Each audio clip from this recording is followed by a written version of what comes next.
What's up everybody, welcome aboard. On today's video of Pete Drives, I've got a Mini Cooper.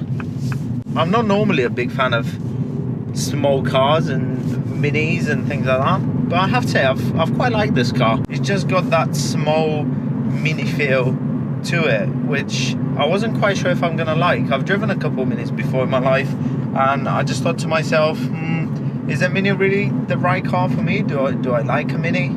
And actually, this car feels so tight. It feels like a proper sports hatch. So actually, the steering, the handling is brilliant. I love it. It's a nice, small, quick car, which takes you from A to B in style, and you can also have a bit of fun in it. So it's a Mini Cooper 3-door hatch, which means it's got 2 doors and a boot. It's quite comfy, it's small, it's nimble, and actually it's quite a fun car to drive. Now a lot of people say, oh, minis are not tiny anymore, they have grown, and that's true, but whilst some minis have grown, the 3-door and the 5-door hatch have more or less remained quite small, nimble, and I think for modern standards they're still very small cars. This one in particular is the Mini Cooper version, so it's got a 1.5 litre 3-cylinder petrol engine that produces 136 horsepower, which is not a lot, but for a small car like this is actually not too bad.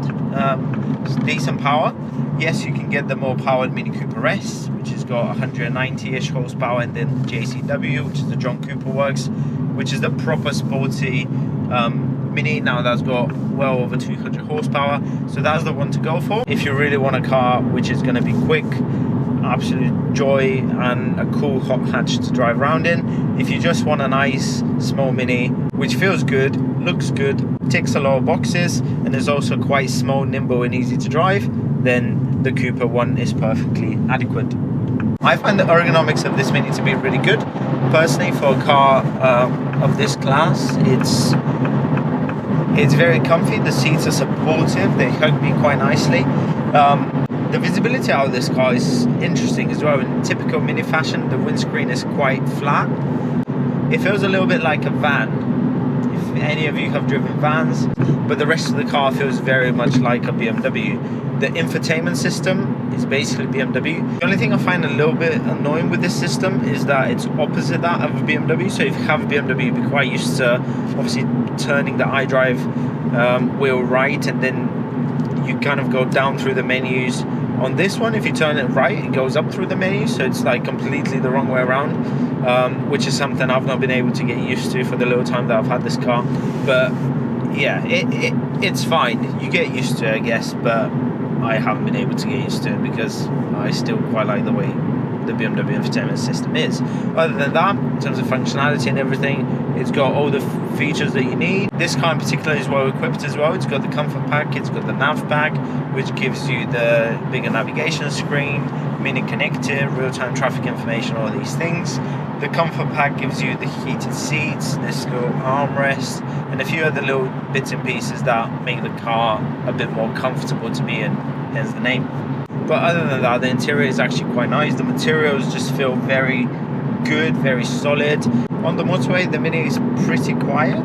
You can definitely feel a bit more wind noise than you could, for example, from a BMW 1 Series, but that's normal because the two cars are built on different platforms. We've got slightly different options. The 1 Series is definitely a bit better soundproof, and it's a BMW, so the ergonomics perception of it has to be a little bit higher than the Mini. But other than that, this is a lovely car. The headlights on this car are pretty bright. In fact, if you ask the people that are driving towards me most of the time, they'll probably tell you they're too bright because they can't stop flashing me, which actually a lot of conventional new cars have, in terms of having LED headlights and everyone just flashing you anytime you're on a country lane because your headlights are too bright for them. I guess the Mini is on par with those models as well. I do have some headroom, it's not too bad, but of course fitting for fully sized adults in this car will not be the easiest of tasks, but if you're up for a challenge, you can definitely try it. I actually think this car is a proper Mini. I know nowadays Mini gets some bad rep because of cars like the Clubman and the Countryman, and these are not real Minis anymore, but this one, the 3-door hatch, this is a proper Mini. It feels like a Mini, it drives like a Mini, it's a proper Mini. In terms of the driving information display as well, you've got this digital display, which I think is pretty good. It's pretty adequate. It gives you all the information that you need. The only thing that I find a little bit annoying is the way I'm sitting. The steering wheel cuts off the top part of the display. Now obviously that only shows you the 7,000 RPM, so it's probably not that big of a deal, but it's just a bit annoying when you can't see the entire speedo. Now I've taken this car around central London a couple of times, and I must admit it's just such a joy to drive because it's so easy. You can squeeze in between tight gaps. It's not quite like having a motorcycle in central London where you can just like filter through traffic, but it's still a really good car to drive around London because there's a lot of very tight spaces, bollards and things like that, and you can literally just go like this. This car in particular as well, it's got the black mirror caps and the black roof, which I think are an absolute must to make it look good, especially with this beautiful white silver paintwork.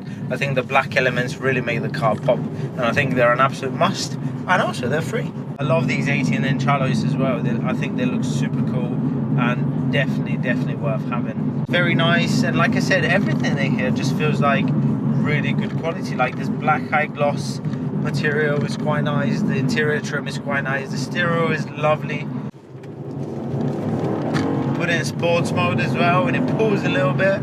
Obviously it's not the JCW, so it doesn't pop and bang and everything, but yeah, in sport mode it's perfectly adequate and you can have a lot of fun in it. With its 136 horsepower, it will do 0 to 100 or 0 to 62 miles an hour in just over 8 seconds. It's really responsive, so you can literally drive this car like a little go-kart. It's a lot of fun, so yeah, I'm actually sold on the Mini.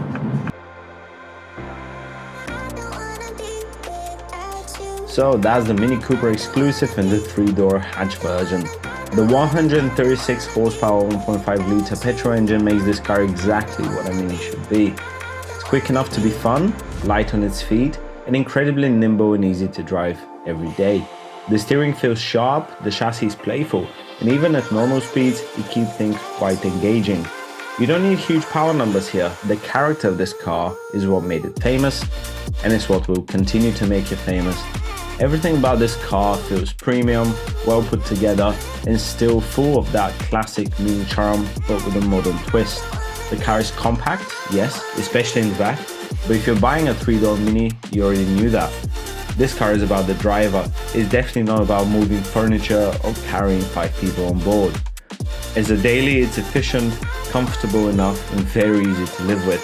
It's a fun car. It delivers that go-kart feeling that people expect from Mini, especially on twisty roads or around town. So actually, if you want a quick, easy, and relatively affordable small hot hatch, you should absolutely consider the 3-door hatch Mini. Especially for city driving, this car makes a whole lot of sense, particularly with the new electrified range. Thank you very much for watching. If you enjoyed the video, make sure you hit the like button, subscribe to the channel, and of course, I'll see you in the next one.